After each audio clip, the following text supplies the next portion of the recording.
कई बार लीवर से ये चीज स्टार्ट होती है। तो सबसे पहले विल्सन्स डिसीज में हमको जो सिम्टम्स दिखते हैं कि बार बार पीलिया होना या फिर भूख कम लगना, इरिटेबल थोड़ा बिहेवियर हो जाना, ये जो चीजें होती है वो दिखने को मिलती है।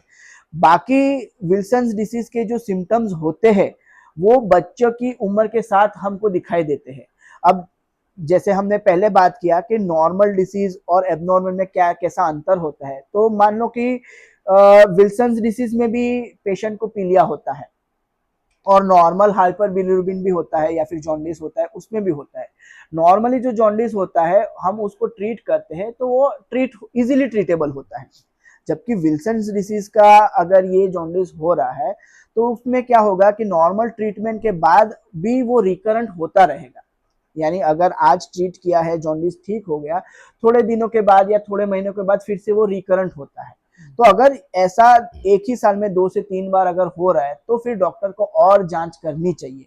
डॉक्टर के मन में ये आना चाहिए कि शायद ये एबनॉर्मल डिसीज या फिर रेयर डिसीज हो सकता है। क्योंकि जब तक डॉक्टर के मन में ये सवाल नहीं आएगा तब तक डॉक्टर आगे उसके लिए टेस्ट नहीं करेगा। डॉक्टर जब तक वो टेस्ट नहीं करेगा तब तक उसका डायग्नोसिस नहीं होगा, डायग्नोसिस नहीं होगा तब तक उसका जो प्रॉपर ट्रीटमेंट होना चाहिए वो नहीं होता।